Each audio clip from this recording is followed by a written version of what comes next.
All right, everyone, we have a great guest with us now. We're going to catch up a little bit about his brand new expanding brand. I mean, it's really an exciting time for him. He's got a lot of cool stuff going on. I want to talk to him about it. If you haven't already visited TefflerMusic.com, you can find a lot more about DJ Teffler. How are you, my friend? I'm doing good. How you guys doing? Oh, we're so blessed. Thank you for fitting this into your schedule. And, I love the adjective. As we started to do a little bit of research, and you were described as the king of mashups. I'm not even sure our folks are going to know what that means, brother. You're going to have to help fill everybody in on what you do and what that even means. Well, Mashups is a segment of what I do, and it pretty much is I might take, say, a Michael Jackson song, the acapella from a Michael Jackson song, and blend it with an instrumental from, say, maybe a David Guetta beat. And people from that era, from the Michael era, will hear it and they'll relate to it, and the new fans will hear it today and relate to it because it's a David Guetta beat. So it's like a mashup of two songs from two different eras. And I play in the clubs and everybody's going crazy. Yeah, absolutely. And how did you end up really getting into digital sampling and doing this sort of thing? Growing up, I've always loved music. I've always been, I listen to all genres of music from 60s, 70s, 80s, and every time I hear some songs on the radio, I always feel like how I can make it sound better.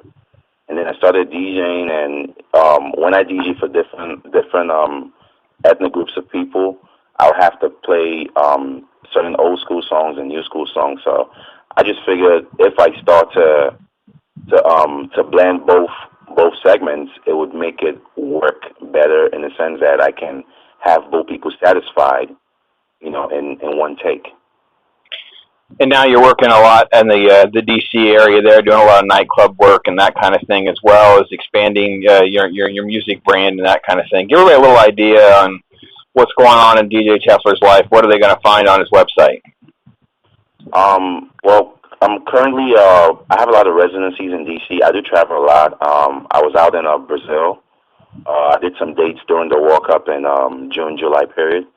I did some club dates out there. So, and I have some coming up in Canada in a couple weeks. I think in 2 or 3 weeks. I have to check my schedule with management. So, my life basically here is from the studio. I go to the studio, have a meeting with the manager, and we look at the upcoming dates, what we have to do, what artists we have to work with, what projects we're working on.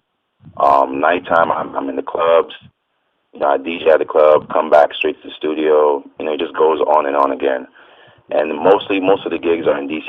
I DJ a lot of the top clubs in DC, like the Park, Josephine's Rose Bar, and the W.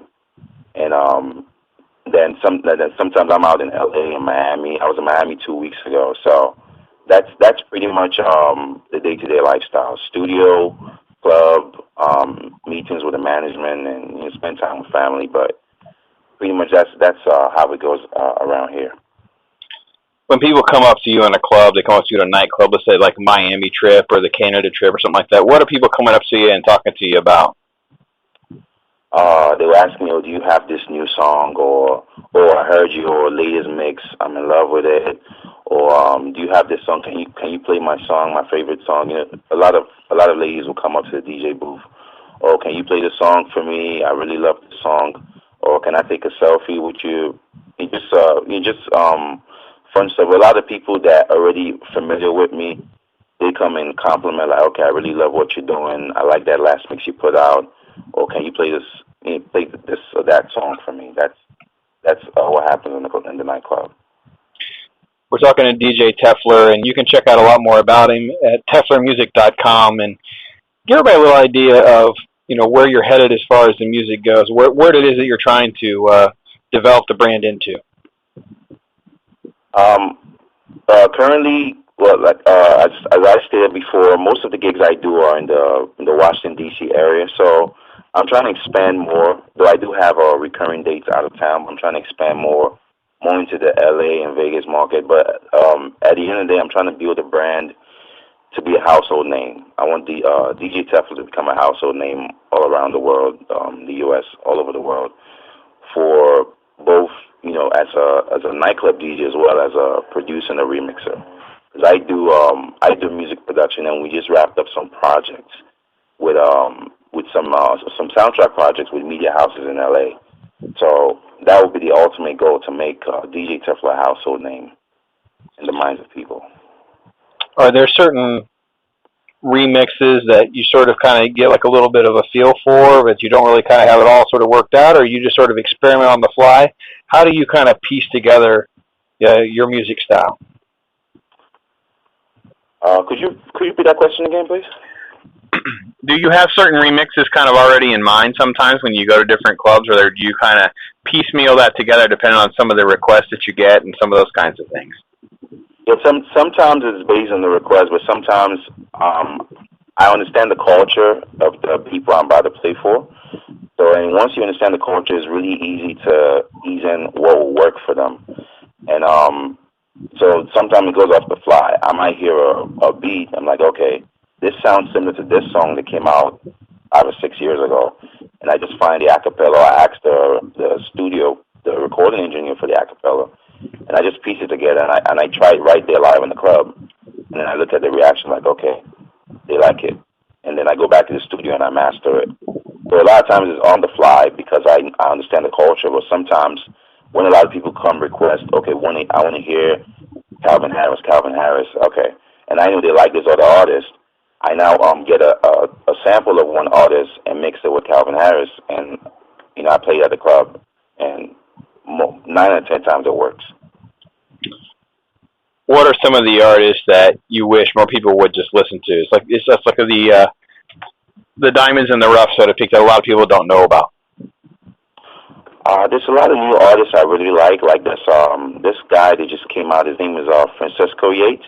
He's from Canada. He's a really, really creative artist, but I would say because he's brand new, people don't really know about him, but his style is really soulful and chill, but it does work out in the clubs because I remixed one of his songs, and I think given the right push, a lot of people would know about him, and it's an artist that, like you said, diamond in the rough. It's a really, really creative artist that I wish a lot of more people would know about. Is there an old school band or, one of those 70s or 80s bands that's kind of the same kind of way you wish people really kind of caught on to this? That's a tough one. It's a lot of them I listen to, so I can't pinpoint out one I would say that I wish a lot of people would listen to. TefflerMusic.com, you're on Twitter, you're on Instagram and Facebook and all that. Give everybody a little idea of how you keep in touch with them and what's going on and how they can connect with you more. I'm sorry, are you talking about the fans or with the artists? I'm not sure. Well, I mean, a little bit of both, but mostly the fans, obviously. Okay, yeah, I follow a lot of the fans. They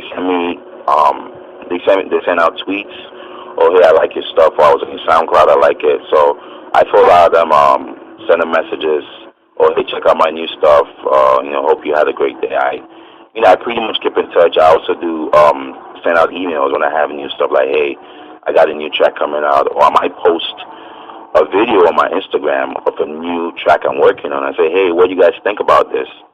And from the feedback, I know if they like it, they don't like it, what I need to change. Because it's all for the fans. I do the music for the fans because they appreciate the work I do. So that's how I pretty much keep in touch with them. Sounds like a very interactive process, though, right? Social media has kind of changed everything and made that possible. Yeah, social media is like, somebody's in China, I'm here, and I could be in Canada, and we can just communicate like we're in the same place together. That's an amazing way to be an artist and have that kind of feedback from all over the world. That's got to just be invaluable. Yeah, I know. You post a tweet and it gets to everybody at one time. So you've been to Brazil, you've been to LA and Miami. Is there any one person that's kind of offered you some certain kinds of advice or certain things like that just really is kind of, it's one of those things you kind of hang your hat on to this day? I'm sorry, could you repeat that question? You've traveled so much. You've been to Brazil and LA and Miami and all these different things that you've been able to accomplish already. Has there been somebody or a piece of advice that somebody's given you that you sort of can hang your hat on even to this day?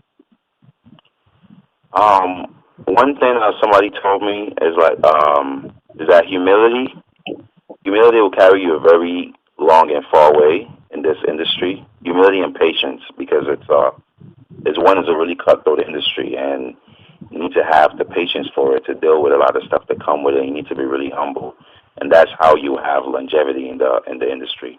And that advice stuck to me. I was told that 2 years ago. And that advice has stuck to me until this day. That's great advice from any of us and all of us and all of our projects and all the stuff that we're doing. That's fantastic. Yeah. DJ Teffler, TefflerMusic.com, folks. You can follow him on Twitter. It's just Teffler. Instagram is also just Teffler. Facebook is at DJ Teffler. It's DJ Teffler on Instagram? Yes. All right, make sure I correct my notes and make sure we get the right link there, too. And then, of course, on Facebook, it's Teffler Music, but that is with a Z, so it's Teffler, M-U-Z-I-K. Make sure you check that out. Follow him. Dude, tell you what, check out this TefflerMusic.com. There's a couple of samples. If you really want to get a dose of digital sampling in 2014, what a mashup is, understand a little bit about this unique sound, it is really, really some cool stuff and exciting times for him, especially with the technology the way it is. And brother, it's great for you to carve out some time for me to chat and get to know you and learn more about it. Yeah, thank you so much for taking out the time to interview me today. I really appreciate it.